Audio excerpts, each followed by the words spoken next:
தமிழ்நாடு அரசு கொண்டு வந்துள்ள கைவினை கலைஞர் திட்டத்திற்கு பெரும் வரவேற்பு கிடைத்துள்ளது. திட்டம் அறிவிக்கப்பட்ட 30 நாட்களில் சுமார் 9000 பேர் இதற்காக விண்ணப்பித்துள்ளனர். மத்திய அரசு கொண்டு வந்த விஸ்வகர்மா திட்டத்தை அமல்படுத்த மறுத்த தமிழக அரசு அது ஜாதி பாகுபாடை உண்டாக்க வழிவகுக்கும் என்று குறிப்பிட்டு அதற்கு மாற்றாக கலைஞர் கைவினை திட்டத்தை கடந்த 10ஆம் தேதி அறிவித்தது. இந்த திட்டத்தின் கீழ் கைவினை கலைஞர்களுக்கு அதிகபட்சமாக 3 லட்சம் ரூபாய் கடன் வழங்கப்படுகிறது. அத்துடன் 50,000 ரூபாய் வரை மானியமும் 5% வட்டி மானியமும் வழங்கப்படுகிறது. இந்நிலையில் திட்டம் அறிவிக்கப்பட்ட 20 நாட்களில் 8,862 பேர் விண்ணப்பித்துள்ளனர். என்றும் உங்களுடன் மை இந்தியா முக்கிய செய்திகளை உடனுக்குடன் தெரிந்து கொள்ள சப்ஸ்கிரைப் பண்ணுங்க, பெல் பட்டனை பிரஸ் பண்ணுங்க. என்றும் உங்களுடன் மை இந்தியா.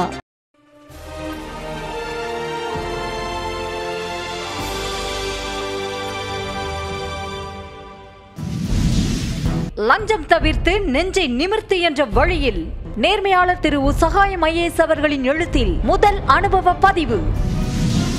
கடைசி தரியில் கண்டாங்கி சேலை திசை மாற்றிய பணி அனுபவம். புத்தக வெளியீட்டு நாள் வெள்ளிக்கிழமை 3/1/2025.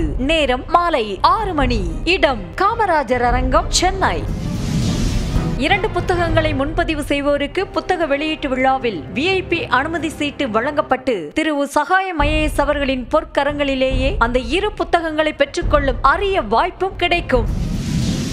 புத்தக முன்பதிவு 30/12/2024 முதல் 3/1/2025 வரை மட்டுமே.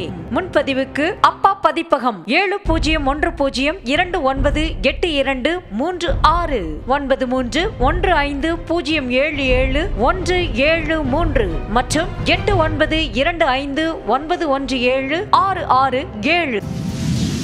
விலை ரூபாய் 275 மட்டுமே. QR கோடை ஸ்கேன் செய்து புத்தகங்களை முன்பதிவு செய்து கொள்ளலாம்.